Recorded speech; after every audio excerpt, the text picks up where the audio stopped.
Olá, sejam bem-vindos ao programa Literatura Local, que é uma parceria entre a TV Câmara e a Academia Passo Fundense de Letras.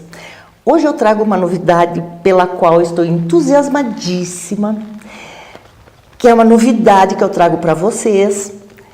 A gente intitulou este programa como Ópera e Literatura. As duas coisas têm muito a ver, por isso eu trouxe para vocês um cantor, um tenor, que se chama Júlio Chagas Pitan. Júlio, muito obrigada por ter aceito o convite. Tudo bem? Tudo bem, olá, eu que agradeço. É um privilégio para mim poder participar do teu programa, estou muito feliz. Espero que seja bem produtiva a nossa conversa. E vai ser, a gente tem muito o que conversar hoje, não é? Júlio, diga um pouco de ti para que as pessoas conheçam este tenor que é de Passo Fundo, que nos permite vivenciar tantos momentos de cultura, né? Então eu gostaria que tu te apresentasse, que falasse de si. Tá bem. Falando um pouquinho da minha história pessoal, né? Isso. Eu nasci aqui em Passo Fundo, né? Atualmente estou com 33 anos, então a maior parte desse tempo aqui. Morei em outras duas cidades, mais uma no Rio Grande do Sul, que foi Panambi, por um tempo que eu trabalhei numa empresa lá, e também em Salto Veloso, Santa Catarina. Estudei sempre em escola pública, no Protásio Alves, no ensino fundamental, e no Cecília Leite Costa, onde eu estudei e posteriormente eu dei aula também. Fiz a minha primeira faculdade na UPF, de Engenharia Elétrica. Né? Opa! Engenheiro? Sim.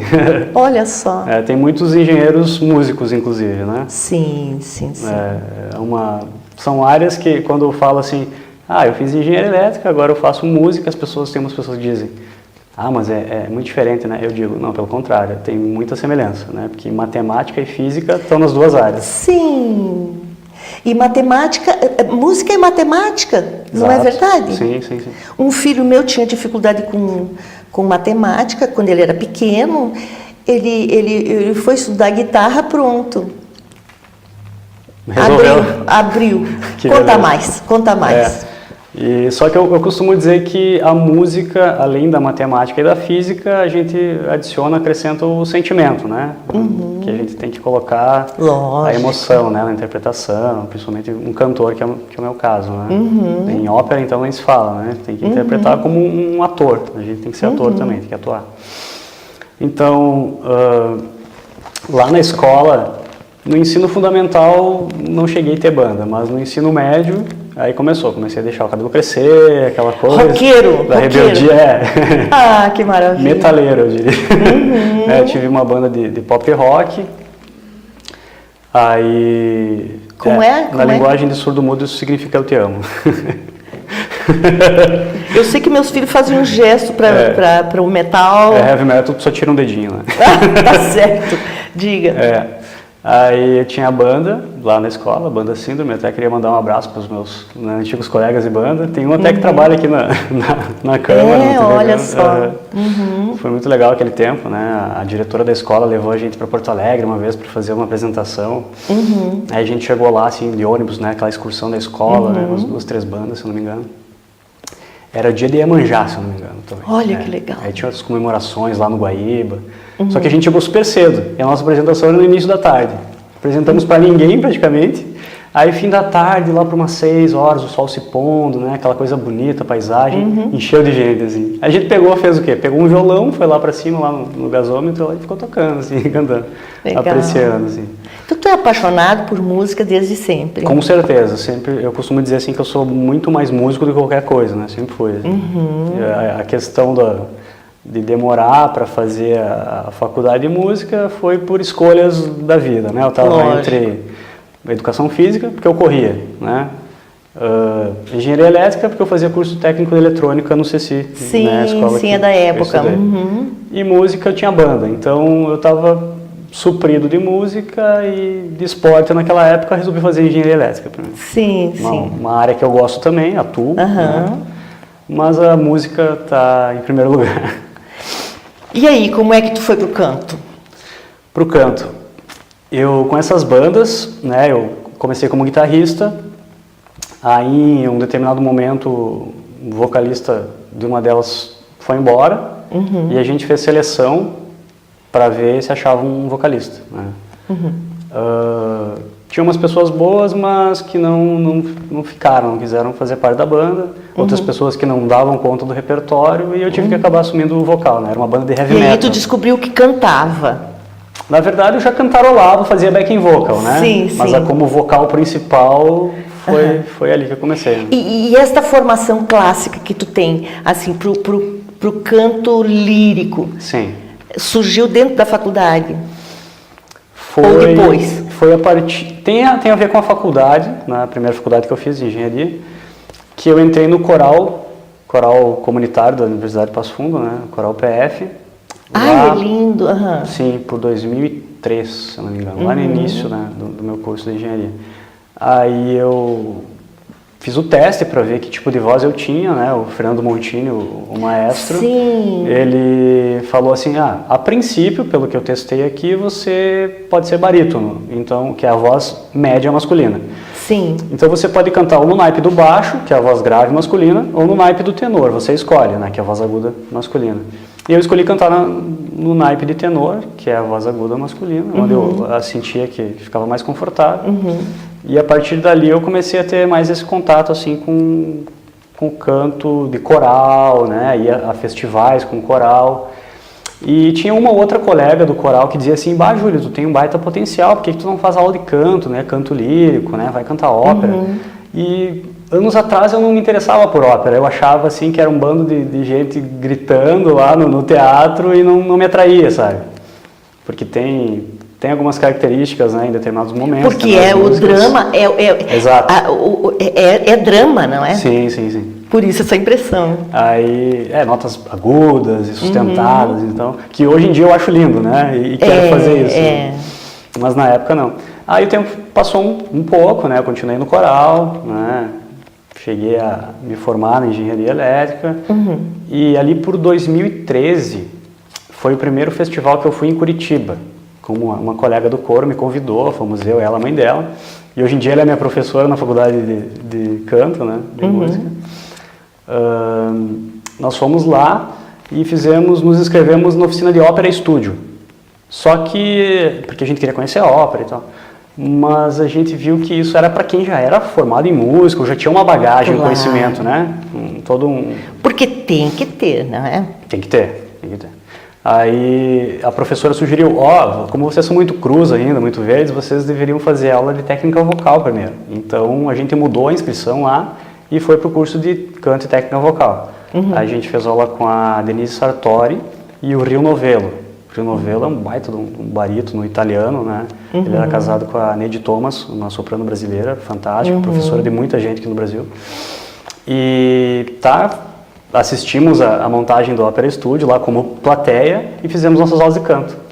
Aí de lá para cá, assim, de 2013 para cá, eu comecei a fazer aula particular, né, de canto lírico, depois voltei para o PF, pedi reingresso para fazer bacharelado em canto e venho fazendo aula com diversos professores de canto lírico, em festivais, oficinas, masterclasses, workshops, tudo que eu posso para me aperfeiçoar, né? Eu te assisti cantando em alemão, lá na Academia de Letras, e eu fiquei impressionada, porque eu já falei alemão. Eu digo que eu já falei porque é minha primeira língua, não é? Língua materna, a língua mãe, para mim, é o alemão. Só que com o tempo, assim, eu fui... Enfim, não sei mais falar fluentemente, eu preciso pensar. E eu fiquei muito impressionada com a tua pronúncia. Tinha um médico lá que fala alemão muito bem. Ele me falou, nossa, esse menino é muito bom, né? Então, o que um cantor lírico precisa saber de idiomas? Porque a ópera, ela transita por vários idiomas. Conta pra mim. Sim. Sendo brasileiro, a gente tem que saber cantar, além de falar bem em português, né? E cantar em português não é fácil. A gente pensa, língua mãe, língua materna, é fácil cantar em português, não é. É um dos idiomas mais difíceis, né, por causa de algumas características que a gente tem no nosso idioma. E o idioma principal, o primeiro que a gente deveria começar é o italiano, porque ele tem as vogais mais claras, mais abertas, né, as vogais mais puras, é mais fácil de pronunciar. A ópera nasceu na Itália, não Sim. é? Que tal se a gente te ouvisse cantar um pouco em italiano? Pode seria ser? Bem legal. Então tá, por favor.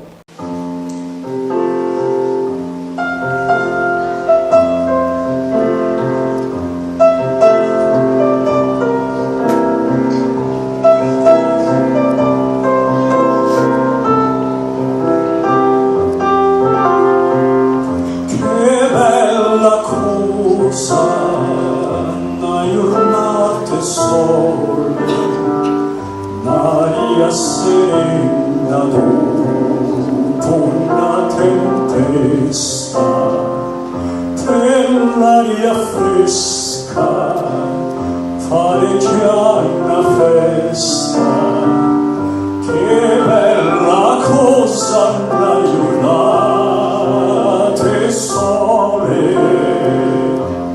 malato sole, che bello in te, oh sole mio, stai fronte a te, oh sole mio, stai fronte a te, stai fronte a te.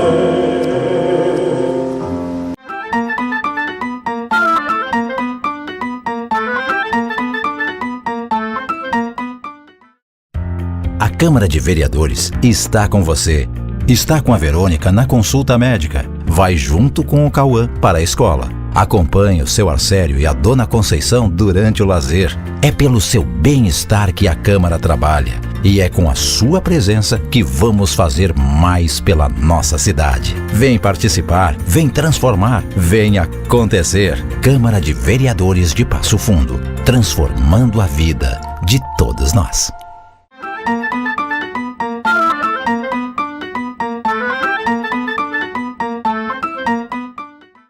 Olá, estamos de volta então com Júlio Chagas Pitan, esse tenor maravilhoso que já disse da sua vida, do seu pendor para a música desde pequenininho, desde novo, não é? E agora nós queremos focar no objetivo desse programa, que é a literatura. Júlio, qual é a relação que a literatura tem com a ópera? É uma relação de casamento, diria, né? Então. Casa completamente, porque não tem como fazer a ópera sem ter texto, né? Sem ter fala, sem ter o canto com palavras. Até claro. Tem, mas pode se tornar monótono, né? Se não tiver palavras no canto. Então a relação é íntima, não é? Íntima, com certeza. Desde do início da ópera, como a gente comentava, né, que surgiu na Itália lá há muito tempo atrás. Os compositores tinham libretistas, que eram os escritores que escreviam para eles comporem a parte musical das óperas, né, para suas orquestras executarem. Para alguém cantar. E para alguém cantar, exatamente. E eram, né, geralmente vários personagens, né? Sim. Então, textos muito ricos, assim, né, muito conforme a época, com um viés tendendo mais para, né, abordar determinados assuntos, né? E o tempo vai passando e os compositores eles vão tendo formas diferentes, né, de compor, assim como os libretistas de escrever, né, formas de escrita diferentes. Então, além da ópera, existe também a opereta, né, que é algo que aqui no Brasil nós temos o exemplo de uma compositora, a Francisca Gonzaga, também conhecida como a Chiquinha Gonzaga, né? A Chiquinha Gonzaga. Que tem, por exemplo, uma opereta dela chamada O Forrobodó, que é uma opereta assim mais cômica, né? Algo mais caricato. Geralmente a opereta tem esse viés mais mais cômico, mais caricato. É como se fosse uma ópera com uma duração mais curta, mais reduzida, né? E também tem ali o seu texto, né? No caso dessa específica, escrito em português. Surgiu de uma obra brasileira, né? É algo feito aqui, né? Ah, que legal! E Shakespeare? Shakespeare é uma grande referência mundial, né? Baita escritor. Nós, assim, falando dele, há pouco tempo, inclusive, teve em São Paulo alguns amigos e uma professora de canto, assim, uma soprano muito conhecida, Rosana Lamosa, né? Fez um dos personagens principais. No Teatro São Pedro, em São Paulo, apresentaram Sonho de uma Noite de Verão. Né? São Pedro, São Paulo. É o Teatro São Pedro em São Paulo. Isso, nós temos o Teatro São Pedro em Porto Alegre também. Também, isso. Desculpa. Exato. E o que tem o Ópera Estúdio no Brasil, né? Até há pouco tempo tinha, não sei se ainda tem. Inclusive eles foram escolhidos como a melhor ópera do ano no Brasil. Né? Foi eleita a melhor ópera. Sonho de uma Noite de Verão, de Shakespeare, texto de Shakespeare e a composição musical de Britten, né? Que é um compositor britânico. Olha só, o que a gente conhece popularmente de ópera acontece em grandes estádios, não é? O que a gente conhece de ópera? É aquele cantor italiano, eles se juntaram três cantores de ópera e vieram para o Brasil. Como é o nome dele mesmo? Os Três Tenores? Isso! Sim. Luciano Pavarotti, que já é falecido. Né? O Plácido Domingo, que inclusive tem um concurso muito respeitado, assim, né? Na Espanha, né? De canto, que ele que faz, que realiza, que coordena lá. Sim. E o José Carreras, né? Isso. José Carreras. Então, o que popularmente a gente conhece é isso, não é? Que são experiências esporádicas. Mas a ópera nasceu na Itália há 400 anos, não é? E se tornou tão popular que tiveram que construir grandes teatros para abrigar a ópera, né? Sim. E como esse público aumentou muito, e as coisas foram mudando de tal forma que agora a ópera é cara, não é? Então, o povo, em geral, não tem acesso. E, pelo que eu percebi, o povo adora. Eu me lembro da gente grudado na televisão para ouvir uma ópera, né? Para ouvir uma ópera. Que bom que nós temos cantores como você que nos mostram essa riqueza toda. Como é que tu te sente nesse métier de divulgar a ópera? Essa questão de divulgar a ópera, de fazer com que as pessoas conheçam, né? Porque para gostar a pessoa tem que primeiro conhecer, né? Aquele ditado que diz que a gente não deve julgar um livro pela capa, né? Assim como eu assisti um trechinho de uma ópera lá onde as pessoas estavam fazendo notas agudas, eu achei, isso aí é gritaria. Não é assim. Pois é. Agora que eu já estudo há uns 7 anos, né? Canto lírico, estou em contato mais direto com ópera, participei de algumas óperas em festivais título de estudo, né? Inclusive na Alemanha, em 2017. Consegui fazer um personagem... Você foi para a Alemanha, não é? Foi. Me conta isso, porque lá na Academia de Letras você falou que iria para a Alemanha. Você foi selecionado, né? Para cantar no que lá na Alemanha? Num Ópera Estúdio, num curso de um mês, aproximadamente um mês, né, em Weimar, uma cidade turística da Alemanha, onde grandes expoentes, né, da cultura alemã viveram lá, o Goethe e o Liszt. Né? Goethe? Isso. Então, tem tudo a ver com literatura, não é? Certeza. E daí? Inclusive com filosofia também. Certo. Inclusive na frente do teatro da cidade, lá tem uma estátua dos dois juntos, assim, bem bonito o monumento lá. Uma cidade assim bastante arborizada, assim, é outro mundo, né? Quem tiver a oportunidade de conhecer, recomendo, muito legal. Aí a gente tinha 43 estudantes de diversos lugares do mundo, do Brasil nós éramos em 4, né? Eu apenas de menino, as outras 3 meninas soprano e eu tenor. Aí eu fiz o personagem Monóstatos, né, na ópera Flauta Mágica de Mozart, lá.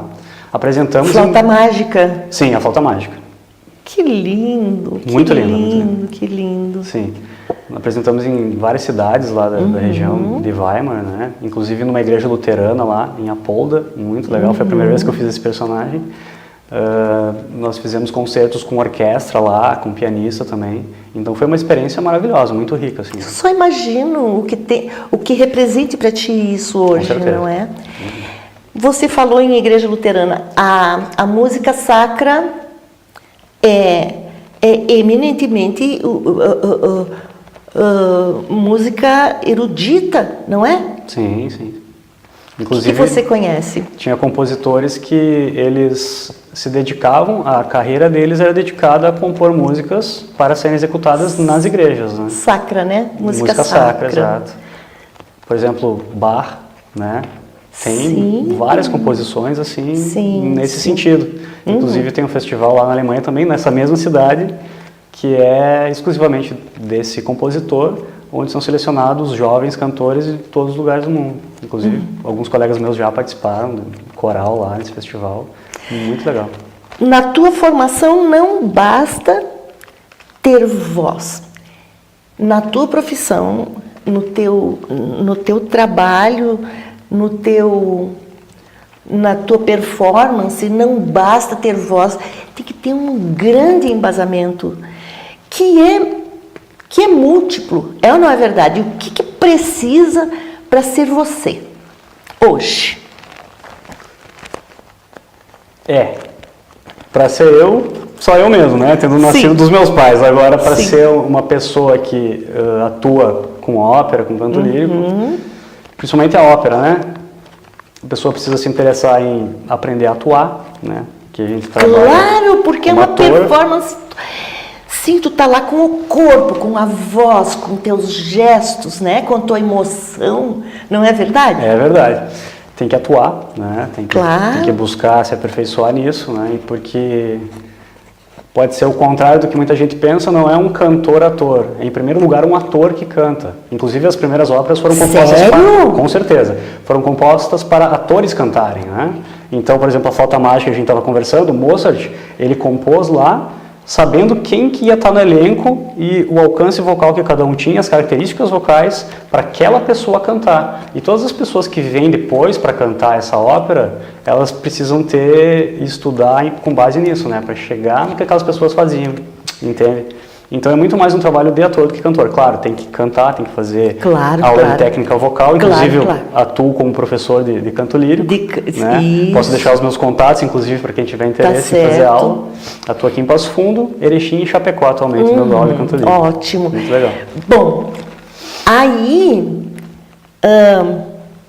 você precisa ser um ator, você precisa conhecer esta literatura que veio antes, que depois foi musicada, que depois né, que você vai fazer um personagem.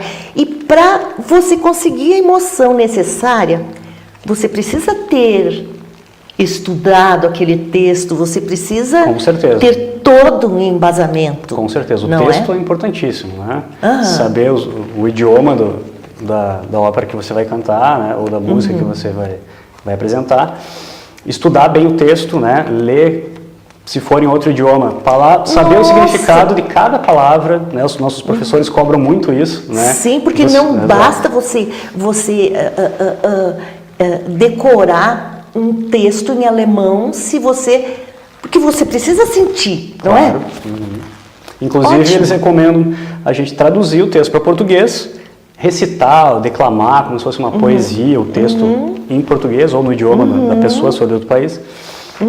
E guardar essa sensação, esse sentimento da língua materna para usar no texto do idioma da ópera, né? Por exemplo, se for alemão. Então, eu traduzo para o português, recito, né? Falo, até posso cantar em português. Inclusive, aqui no Brasil, essa mesma Flauta Mágica, esse mesmo personagem, em Curitiba, eu cantei em português, né?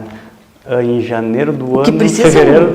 O que precisa dominar a língua portuguesa, que é para ter os mesmos tempos e tal. Ou não é? Exato. Cantei então em português a Flauta Mágica ano passado, né, no Festival de Curitiba, Oficina de Música de Curitiba. Júlio, eu adorei o nosso programa. Infelizmente está acabando o nosso tempo e eu quero te pedir licença para a gente encerrar este bloco, o último bloco, com a Ave Maria, pode ser? Com certeza, pode ser. Muito obrigada Eu que agradeço. E até a semana que vem.